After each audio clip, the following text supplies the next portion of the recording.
नमस्कार दोस्तों, RAM academy के यूट्यूब चैनल पर आपका हार्दिक स्वागत है। 69 भर्ती काउंसलिंग विषय से संबंधित सभी बच्चों की लिस्ट आ चुकी है।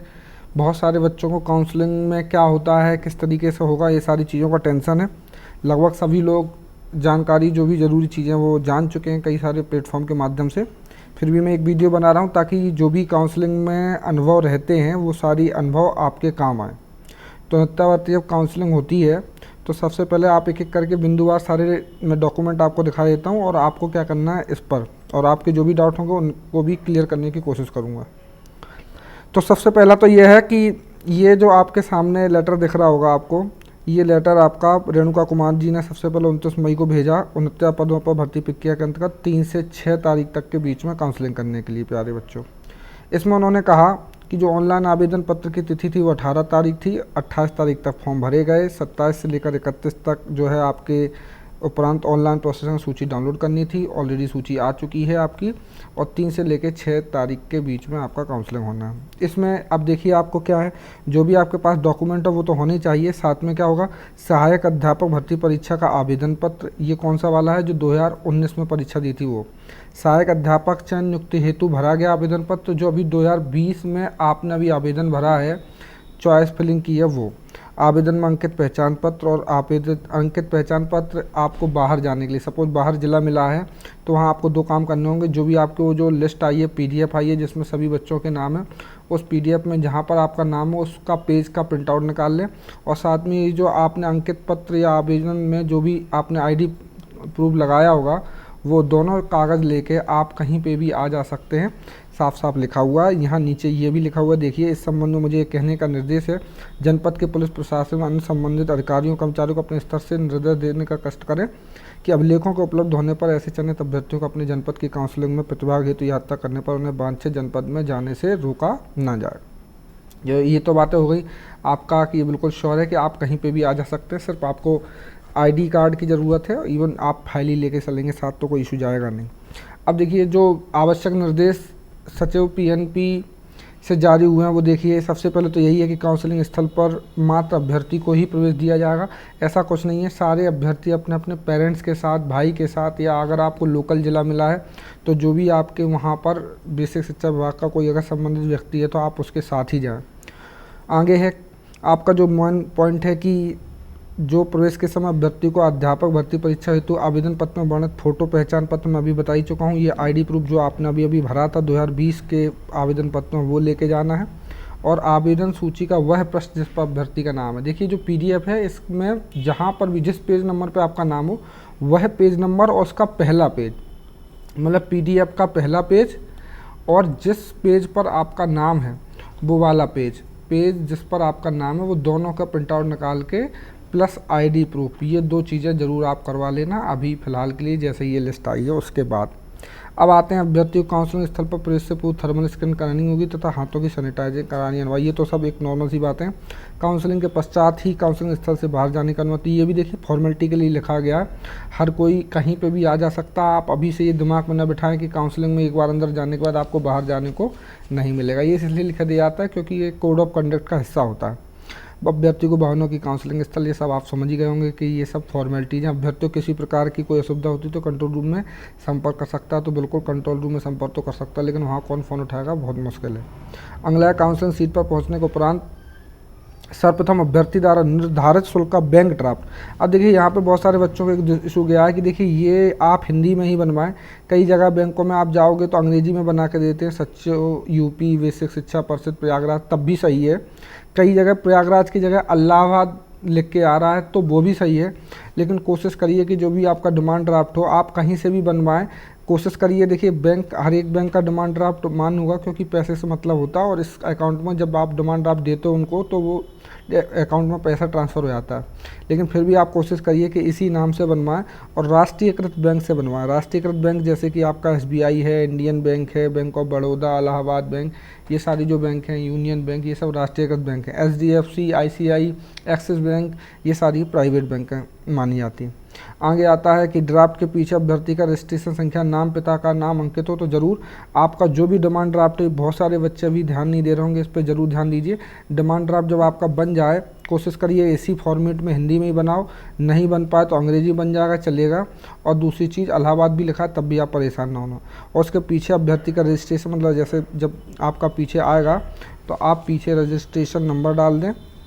रजिस्ट्रेशन नंबर के बाद आपका नाम जो भी है नाम डाल दें। तो इस तरीके से आपका जो पीछे का फॉर्मेट है उसमें रजिस्ट्रेशन नंबर ऐसे हेडिंग डाल लें, नाम आपका, नाम के बाद आपका पिता का नाम, फिर पिता का नाम, बस ये 3 चीज़ें, 1, 2 और 3, ये 3 चीज़ों को आपको पीछे एंट्री कर देनी है। ठीक है, ये ध्यान रखना, ये 2-3 बार लिखा हुआ है। चलिए, अब आई होप कि आपको ये भी समझ में आ गया। डिमांड ड्राफ्ट कहीं से भी बन जाएगा, ज़रूरी नहीं है कि उस ज़िले में जाके ही आप बनवाएं। डिमांड ड्राफ्ट पहले से ही आप अपने ज़िले से, मूल ज़िले से बनवा लें।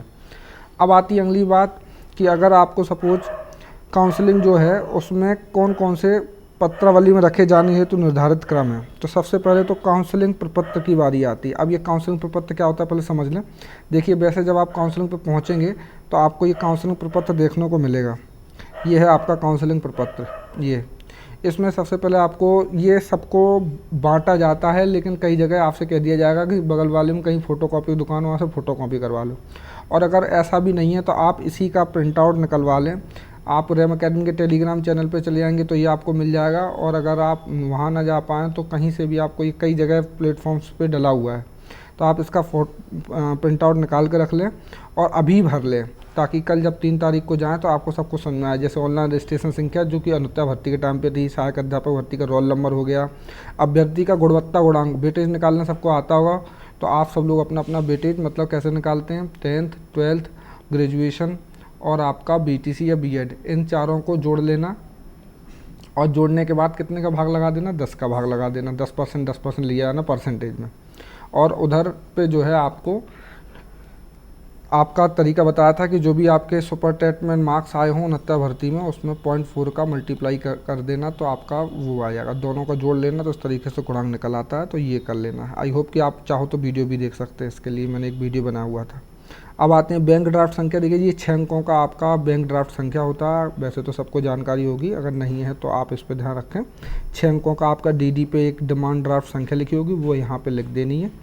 इसके बाद अभ्यर्थी का नाम, पिता का नाम, पति का नाम। अब देखिए, यहाँ पे जैसे कोई विवाहित महिला होगी तो उससे पिता का नाम भी लिख सकते हैं, पति का नाम। लेकिन मुझे लगता है कि जितनी विवाहित महिला होंगी सारी डॉक्यूमेंट मार्कशीट पे उनके पिता का नाम से ही सब कुछ चल रहा होगा। तो आप सारा जो भी ज्वाइनिंग वाइनिंग लेटर है वो अपने पिता के नाम पर ही लें। आप पति का नाम ज़रूर लिखें, लेकिन सारा काम पिता के नाम पर करें। अगला काम है लिंग। हाँ, अगर आपने पति के नाम के आधार पर ही सब यूपी के निवासी हैं, दुनियादारी है, तो फिर पति के नाम से सारी चीज़ें करें। जन्मतिथि 1/7/2018 को। आयु तो आई होप कि आप निकाल लेते होंगे, आयु कैसे निकाली जाती है। और नहीं तो गूगल पे जाके बहुत सारे ऐप हैं, आप जैसे लिखेंगे एज कैलकुलेटर तो एज कैलकुलेटर आ जाएगा और वहाँ से आप अपना 1/7/2018 को क्या आयु है वो निकाल सकते हैं। वैवाहिक स्थिति आपको मेंशन करनी होगी, मैरिड अनमैरिड। जैसे जो लड़कियाँ हाल में मैरिड हुई हैं तो आप चाहो तो भैया मैरिड ही लिखो, ज़रूरी नहीं है कि आप मतलब अनमैरिड ना लिखें, वो बढ़िया। और अनमैरिड लिख भी देंगी तो कोई इतना बड़ा इशू जाने नहीं वाला, लेकिन फिर भी आप सही जानकारी ही दें। अगला है स्थाई पता। तो स्थाई पता जो भी आपका पत्र व्यवहार का पता है, मान लो कहीं रहते हैं आप किराए से, तो वो लिखना होता है यहाँ पे। और स्थाई पता जहाँ आपका मूल निवास पत्र वोटर कार्ड होता है वो सब। आप चाहो तो दोनों एक जैसे रख सकते हो, लेकिन स्थाई पता वही लिखें जो आपने अपने फॉर्म को भरते वक्त भरा था। अब आते हैं शैक्षिक योग्यता। तो यहाँ पे वही जिस तरीके से आपने टेट का फॉर्म भरा होगा वैसे ही हाई स्कूल इंटर स्नातक प्रशिक्षण योग्यता। प्रशिक्षण योग्यता का मतलब होता है प्यारे बच्चों बीटीसी या बीएड। तो आई होप कि आप याद रखेंगे, बीटीसी या बीएड में जो भी आप जहाँ से की है वो सारी चीज़ें यहाँ भरेंगे। वर्ष, अनुक्रमांक, फिर पूर्णांक। ध्यान रखना पहले पूर्णांक है, मतलब जैसे 500 का पूर्णांक है तो प्राप्तांक सपोज जितने भी हों आपके 400 हैं तो 400, इस तरीके से प्रतिशत भी लिखना है। तो ये सब। शिक्षा मित्र के मामले में कितने साल से वो शिक्षा मित्र ये लिखना है। यदि अभ्यर्थी भारत सरकार द्वारा किसी सेवा में तो उसका विवरण लिख सकते हैं आप। अभ्यर्थी द्वारा घोषणा है कि भाई उपरोक्त विवरण सत्य है और मुझे अगर गलत पाया जाता है उसमें से कुछ भी तो वह गलत माना जाएगा। दूसरी चीज़, अभ्यर्थी का पठनीय हस्ताक्षर। मतलब देखिए, जो भी आपने हस्ताक्षर किए हैं आवेदन पत्र पर वो तो कर ही सकते हैं। जैसे सपोज करिए कि रैम अकेडमी है तो इस तरीके से रैम अकेडमी आपके हस्ताक्षर होगा, लेकिन ये पठनीय हस्ताक्षर नहीं होते। तो आप यहाँ ये सिग्नेचर करें और उसके ऊपर इस तरीके से रैम अकेडमी मतलब जैसे आपका नाम अनीता कुमारी है तो इस तरीके से अनीता कुमारी ये भी लिख सकते हैं। ये हो गए पटनी हस्ताक्षर, ऐसे ही लिखें। ये लिखने के बाद ऊपर इसके सिग्नेचर कर सकते हैं, वैसे सिग्नेचर ऊपर होते हैं, इसके बाद ये नाम लिखना होता है। तो यहाँ इस तरीके से कुछ भी आप इस तरीके से सिग्नेचर कर दिए, ये हो गया आपका इस तरीके से फॉर्मेट। और ये काउंसलिंग प्रपत्र आप कम से कम 3 बनवा लें। कितने बनवाना है आपको प्यारे बच्चों? कम से कम ये 3 प्रतियाँ भर के रख लें। वैसे तो 2 की ही ज़रूरत है, लेकिन फिर भी आप 3 बनवा के रख लें। और वहाँ पे भी हो सकता है कि फॉर्मेट थोड़ा सा बदल दें, तो आप इसके लिए भी प्रिपेयर रहें, तो तुरंत आप भर लेंगे। अभी भर देंगे तो आपको आदत पड़ जाएगी। और 4 जो पासपोर्ट साइज सोचिए, कम से कम 10 पासपोर्ट साइज फ़ोटो ले जाए। यहाँ पे 3 लगेंगी, 4 जमा होंगी इस तरीके से। अब आते हैं काउंसलिंग प्रपत्र समझ में आ गया होगा। इसके बाद आते हैं अध्यापक भर्ती परीक्षा 2019 से किया गया आवेदन पत्र। ये 69 भर्ती पेपर जब आपने दिया होगा तब 2019 में आपने जो आवेदन पत्र किया था वो ये मांग रहे हैं, तो ये हो जाएगा आपका। इसके बाद जनपद आवंटन हेतु किया गया आवेदन पत्र, तो इसे अगर आपको देखना है तो जब अभी 18 तारीख से 28 के बीच में जो फॉर्म भरा गया था उसमें जो भी आपका फॉर्म लगा होगा वही वाला फॉर्म आपका आवेदन पत्र की फ़ोटोकॉपी लगनी है। ये 2020 में किया गया होगा आपने। जाति आरक्षण संबंधी प्रमाण पत्र देखिए, ये वैसे तो आपका ये लिखा हुआ है कि जो भी जाति प्रमाण पत्र हैं वो आवेदन के पूर्व के हों, और अगर बाद के भी है तो कोई इशू नहीं है, लेकिन ज़्यादा बढ़िया ये है कि अगर आपके पास पहले का है तो वो ज़रूर रखें अपने पास, और बाद का है तब भी कोई इशू नहीं है, क्योंकि जाति किसी की कभी बदलती नहीं है, चाहे जन्म से लेकर लास्ट तक। सामान्य मूल निवास प्रमाण पत्र देखिए, बहुत सारे बच्चों को इसमें बहुत ज़्यादा डाउट है कि हमने 2019 का बनवा रखा है तो वो वाला लगाएं, लेकिन मैं आपसे बोलूँगा कि जब भी ये भर्ती परीक्षा हुई थी 2018 दिसंबर में, तो उसके पहले का होगा तो और अच्छी बात है। दिसंबर 2018 के पहले का है तो वही लगाएं, और बाद का भी लगाएं, तो ऐसा कोई नियम नहीं है कि उसे अनवैलिड किया जाएगा। लेकिन वही बात है, डिपेंड करता है कि वहाँ पर जो पर्सन काउंसलिंग ले रहे हैं उनका क्या मत है। विशेष आरक्षण प्रमाण पत्र ये उन स्वतंत्रता सेनानी होंगे या इस तरीके से हाई स्कूल या पीएच हैंडीकैप्ड होंगे उनके लगेंगे, तो आप बनवा ही रखे होंगे। हाई स्कूल अंक तालिका व प्रमाण पत्र, ये बात समझ लीजिए कि देखिए उत्तर प्रदेश में अगर आप पढ़ते होंगे तो वहाँ मार्कशीट अलग आती है और सर्टिफिकेट अलग आता है, लेकिन जैसे सपोज एमपी बोर्ड के होंगे आप तो वहाँ मार्कशीट और सर्टिफिकेट एक साथ आता था। तो कई बच्चों का इंटरमीडिएट उसमें लिखा होता अंक पत्र सह प्रमाण पत्र मार्कशीट कम सर्टिफिकेट, अगर ऐसा लिखा है तो समझ जाना एक ही से काम बन जाएगा। और अंक पत्र अलग है और सर्टिफिकेट अलग है, तो फिर 2 कॉपी आपको 10th की ऐसी 12th की लगानी पड़ेंगी। ये 10th हो गया हाई स्कूल मतलब, इंटरमीडिएट मतलब 12th की आपका मार्कशीट लगनी है। स्नातक का मतलब आपका जो भी आपने बीएससी या बीएससी या फिर आपका बीए जो भी आपने किया होगा या बीटेक किया होगा, ये सारी चीज़ें आपकी स्नातक कहलाती हैं। प्रशिक्षण योग्यता मतलब आपने बीएड या फिर क्या किया होगा, बीटीसी या फिर डीएलएड किया होगा। स्नातक में भी पहले साल का, दूसरे साल का और तीसरे साल का अंक पत्र होगा, लेकिन ये जो प्रमाण पत्र होगा सर्टिफिकेट वो प्रोविजनल डिग्री सर्टिफिकेट कहलाता है। तो अगर 6 माह पहले की आपकी होगी तो वैलिड मानी जाती है। अगर बहुत सारे बच्चों को उसमें इशू गया है, कई सारे बच्चों की प्रोविजनल डिग्री सर्टिफिकेट नहीं निकला है, तो जो भी आपने आवेदन किया है उसको निकलवाने के लिए उसे लेकर एक एफिडेविट बनवा लें कि हमने आवेदन किया हुआ है, जैसे ही मिल जाएगी तो हम आपको जमा कर देंगे। तो इतना बड़ा इशू नहीं होता है। अगर प्रोविजनल डिग्री नहीं भी होती है तब भी कंसिडर कर लिया जाता है, लेकिन डिपेंड करता है वहाँ काउंसलिंग करने वाले के जो भी व्यक्ति हैं उनके ऊपर। अब आते हैं शिक्षा मित्र के मामले में, तो मुझे लगता है हर एक शिक्षा मित्र को उनका गृह जनपद मिला हुआ है, तो वैसे ही वो विभाग से परिचित होते हैं तो इतना बड़ा इशू जाएगा नहीं।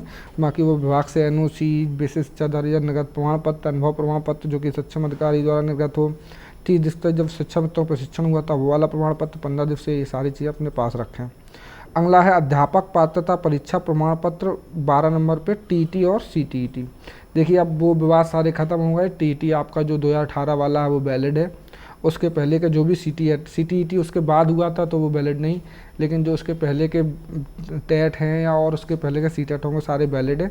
बेहतर होगा कि टीटी की जगह आप सीटीईटी की मार्कशीट लगाएं, जो भी 2016 वाले अगर आपने कभी करी हो, लेकिन वो बहुत पुराने बच्चों हैं तो मुझे लगता है कि सबके पास यूपी टेट 2018 की मार्कशीट होगी, वो भी लगा सकते हैं। लेकिन अगर आपको इनके सीटीईटी की मार्कशीट है 2017 में पेपर हुआ नहीं था, 2016 की मार्कशीटें हैं, तो वो आप लगाएं, वो ज़्यादा बेहतर। सीटी की मार्कशीट के ऊपर कोई क्लेम नहीं होता है, यूपीटीटी का कुछ भी कहा नहीं जा सकता, इसलिए मैं कहूँगा आपको सीटीईटी की मार्कशीट लगाएं अगर आपके पास है। लेकिन वो बच्चे जो नए बच्चे थे जिनका यूपीटीटी 2018 ही है तो फिर उनके पास कोई ऑप्शन नहीं बचता, उन्हें यही लगानी पड़ेगी। अब आते हैं अध्यापक भर्ती परीक्षा 2019 का अंक पत्र, मतलब कि रिजल्ट जारी हुआ, तो ये सारी बातें हो गई।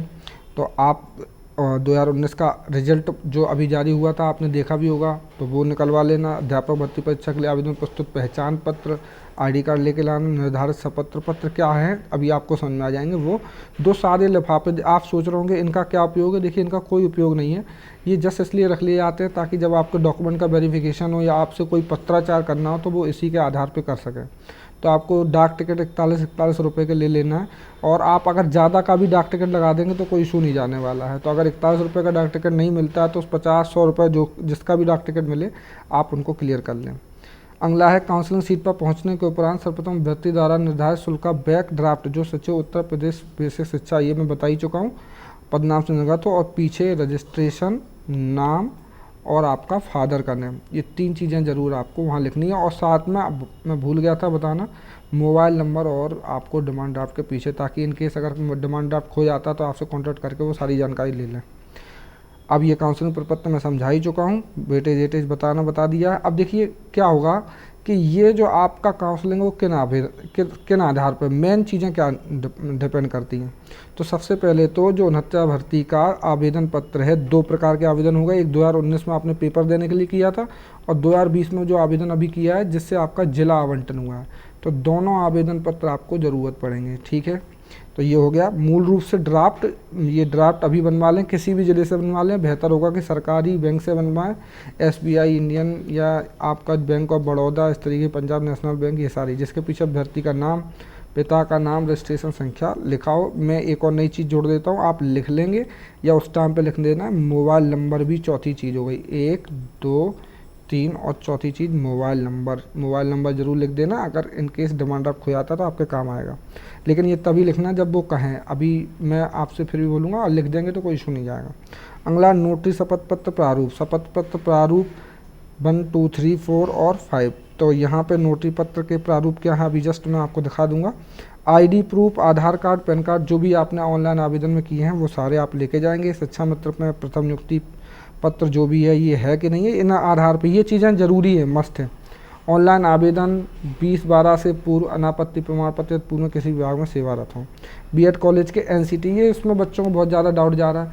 देखो अगर आप प्राइवेट कॉलेज के हैं तो आपको NCT से मान्यता प्राप्त होगी, तो आप अपने, या तो आपको ऑनलाइन मिल ही जा रहा है, और अगर ऑनलाइन नहीं मिल रहा है तो आप फिर एक काम करेंगे कि अपने कॉलेज में जाएं और वहाँ के प्रिंसिपल से इसी तरीके का एक लेटर बनवा लें कि आप उनका जो कॉलेज है जिससे आपने B.Ed या BTC करी है वो NCT से मान्यता प्राप्त हो, और हो सकता है उनके पास उससे रिलेटेड कोई लेटर भी हो।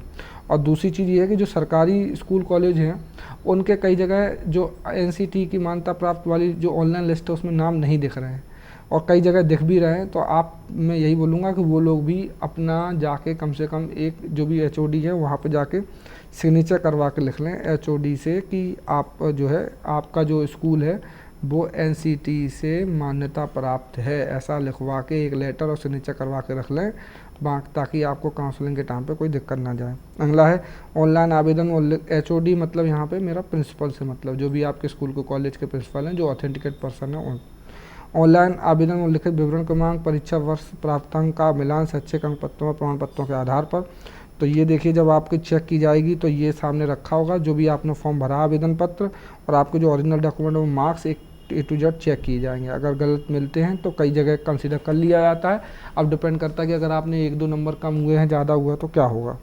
कई जगह कंसीडर किया जाता है, कई जगह नहीं। अब अगला है जाति प्रमाण पत्र, मूल रूप से आवेदन से पूर्व का। देखिए यहाँ साफ साफ लिख दिया है, तो आप इसे ध्यान रखें। आवेदन से पूर्व के होंगे तो बहुत बढ़िया, बाद का भी होगा तो चलेगा, कोई बहुत बड़ा ऐसा कोई रूल नहीं है कि जाति प्रमाण पत्र किस साल का होना चाहिए या निवास प्रमाण पत्र किस साल। लेकिन चूंकि लिखा हुआ आवेदन से पूर्व का, आवेदन मतलब जब 2019 मतलब कि 2000 दिसंबर 18 में जो आपने आवेदन किया था उसके की पहले की डेट का निवास प्रमाण पत्र, जाति प्रमाण पत्र होना चाहिए।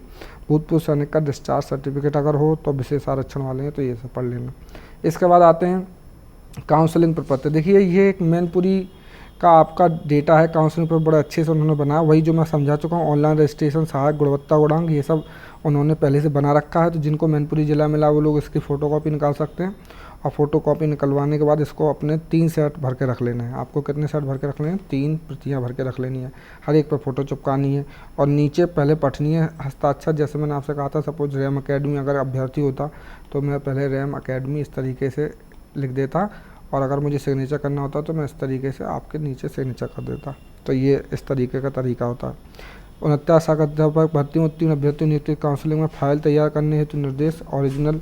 तो इसमें सबसे पहले क्या करना होगा आपको प्यारे बच्चों, देखिए यहाँ ये मैनपुरी के डिटेल है, लेकिन कई सारे अन्य ज़िले भी जिनके यहाँ विज्ञप्ति नहीं निकली है वो इन्हीं ज़िलों से जो बाबू होते हैं वो सहारा लेते हैं और इस तरीके से बनाते हैं। तो देखिए मूल अभिलेख की जो फाइल है, अब मूल अभिलेख में क्या क्या आपका आवेदन पत्र ओरिजिनल हो गया, ऑनलाइन आवेदन के अनुसार पहचान पत्र हो गया, हाई स्कूल 12th और ग्रेजुएशन की मार्कशीटें हो गई, आपका BTC BEd हो गया या DEd RCI द्वारा मान्यता प्राप्त होना चाहिए, BEd NCT से कॉलेज की मान्यता होना चाहिए, TT का अंक पत्र हो गया, सहायक भर्ती परीक्षा 2019 का अंक पत्र हो गया अभी जब आपका रिजल्ट आया होगा, जाति प्रमाण पत्र, ये सब ओरिजिनल। शिक्षा मित्र हैं तो उसकी नियुक्ति पत्र, प्रथम कार्यभार ग्रहण की आख्या लगेगी।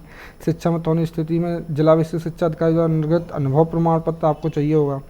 अनुभव प्रमाण पत्र एक चीज़ हो गई और एक चीज़ हो गई आपका नियुक्ति पत्र, और उसमें जो भी आख्या होती है पहले दिन स्कूल ज्वाइन करते हैं तो वो सब लगेगा। पूर्व में सेवा में होने की स्थिति में 20/12/2018 से निर्गत आपके प्रमाण पत्र होना चाहिए और साथ में मूल निवास प्रमाण पत्र होना चाहिए। देखिए ये तो ओरिजिनल डॉक्यूमेंट्स हो गए। आप एक बड़ी सी अच्छी सी फाइल लें और उसमें सारे जिसमें चेन लगी हो, ताकि अगर कहीं डॉक्यूमेंट रख दिए जाएँ तो कहीं कोई चूहा या कुछ भी खाए ना, तो इस तरीके से थोड़ा सा महंगी फाइल लेके जाएँ जिसमें ओरिजिनल डॉक्यूमेंट जमा हो। ये इकट्ठी ओरिजिनल फाइल जमा हो जाएगी आपकी और वो साथ आपकी जाके सेव में रख जाती है। छाया प्रतियाँ क्रमवार संलग्न करें, तो देखिए सबसे पहले तो आपका काउंसलिंग प्रपत्र मैंने 3 बोले थे आपको, तो ये काउंसलिंग प्रपत्र यहाँ ओरिजिनल भर देना, आवेदन पत्र यहाँ फोटोकॉपी लगनी पड़ेगी, डिमांड ड्राफ्ट। देखिए ये इन्होंने क्या किया है, फाइल नंबर 2 में डिमांड ड्राफ्ट लगाने को बोला है। अब कई जगह क्या होगा, फाइल ओरिजिनल फाइल में ही डिमांड ड्राफ्ट रखवा लेंगे, तो ये डिपेंड करता है बाबू के ऊपर, क्योंकि वो फाइल डिमांड ड्राफ्ट निकलवा के भेजना होता है। तो ये तो तभी पता चलेगा कि किस ज़िले में काउंसलिंग टाइम पे क्या करवा रहे हैं, लेकिन आप उसे कहीं स्टेपल ना करें। डिमांड ड्राफ्ट एक ही बनना है, शपथ पत्र एक ही बनने हैं, तो ये आप अलग से रख लें, फिर जहाँ वो बताएं आपके काउंसलिंग सेंटर पे उसी जगह पे उसी फाइल में रख लें। तब तक डिमांड ड्राफ्ट में पीछे रजिस्ट्रेशन का मोबाइल नंबर देखिए लिखा हुआ है, नाम, पिता का नाम, रजिस्ट्रेशन का मोबाइल नंबर भी अंकित करें।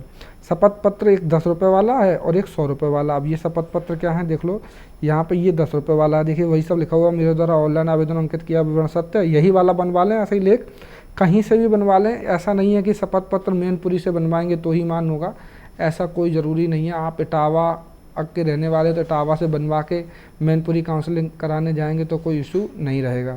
बाकी डिपेंड करता है कि भाई वो कैसे देता है, ऐसा कोई रूल नहीं है कि कहीं से भी किसी भी जगह से आप अपना शपथ पत्र नोटरी बनवा सकते हैं और वो मान होती है। ऐसी 100 रुपये का शपथ पत्र एक बनना है, उसकी भाषा क्या होनी चाहिए कि भाई मैं ट्रांसफ़र की मांग नहीं करूँगा, मैं किसी जो है किसी डिपार्टमेंट में काम नहीं करता, विभाग में कार्यरत नहीं हो, अनापत्ति, या अगर हैं तो अनापत्ति प्रमाण पत्र होना चाहिए। तो ये सारी आप अंतर जनपदीय स्तर में मांग नहीं करूँगा, ये 100 रुपये पर बनवाना है। और 10 रुपये पर आपको इसलिए कि आपके अभिलेख सही हैं, ये सारी चीज़ें। अब देखिए अगर आप इटावा ज़िले की बात करेंगे तो इटावा ज़िले का जो निर्गत हुआ है अभी फ़िलहाल में, उसे देख लेते हैं। तो देखिए अभ्यर्थी को काउंसलिंग में समस्त शैक्षिक अभिलेख मतलब 10th 12th ग्रेजुएशन आपका ये सब ले जाना है आपको। 10th 12th BSc हैं तो वो मतलब ग्रेजुएशन और प्लस BEd या BTC की DLED की मार्कशीट, और साथ में आपका 69 भर्ती का आवेदन पत्र लगेगा। 2 लिफाफा लगेंगे, भूल मत जाना। 4 की जगह 10 फोटोग्राफ लिए जाओ। सचिव उत्तर प्रदेश विशेष शिक्षा परिषद प्रयागराज का DD लगेगा। 6 अंकों का कोड याद रखना। और ये किसी भी बैंक से हो ऐसा कुछ नहीं लिखा, राष्ट्रीयकृत बैंक होना चाहिए कि नहीं होना चाहिए। ऑनलाइन आवेदन पत्र में समस्त सूचना मूल शिक्षक एवं अन्य अभिलेख पूर्णतः सही है तथा वह जनपद इटावा नियुक्त होने के उपरांत अंतर जनपदीय स्थानांतरण की मांग नहीं करेगा। काउंसिल में उपस्थित सभी अभ्यर्थियों को मूल अभिलेख अनिवार्य रूप से जमा कराते हुए उसके प्राप्त रसीद अभ्यर्थियों को उपलब्ध कराई जाएगी।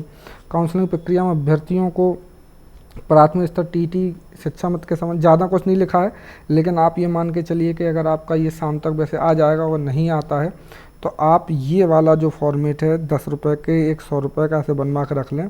और इटावा ज़िले में इन दोनों को ना बनवा के एक ही पे 100 रुपये पर बनवाना है, तो आप इसको भी मतलब कर सकते हो। और मैं तो कहूँगा आप दोनों अलग अलग बनवा लेंगे तो उससे भी कुछ नहीं होने वाला है। मेन चीज़ है शपथ पत्र देना। यहाँ 3 फाइलें तैयार करनी है, एक ओरिजिनल फाइल है, ये फाइल ओरिजिनल हो गई, और 2 आपकी छाया प्रति वाली फाइल होंगी, फाइल नंबर 2 और फाइल नंबर 3। इनमें क्या होगा देखिए, इन्होंने फाइल नंबर 2 में तो कह दिया कि डिमांड ड्राफ्ट रख दीजिए, शपथ पत्र रख दीजिए, 100 रुपये वाला, 10 रुपये वाला, हाई स्कूल, इंटरमीडिएट, स्नातक, ये सारी चीज़ें रख दीजिए। आपका प्रशिक्षण योग्यता का रख दीजिए, BEd प्रशिक्षण होने की स्थिति में ये सारी चीज़ें, BEd प्रशिक्षण होने की स्थिति में कॉलेज की मान्यता संबंधी, ये बहुत ज़रूरी चीज़ है, आप ज़रूर इसे ध्यान रख लेना। और अगर आपको नहीं मिलता ऑनलाइन एनसीटी का सर्टिफिकेशन तो आप अपने प्रिंसिपल के पास जाके वहाँ इन हैंड लिखवा के सिग्नेचर करवा के सील लगा के ये ले आएँ तो वो हो सकता काम करेगा।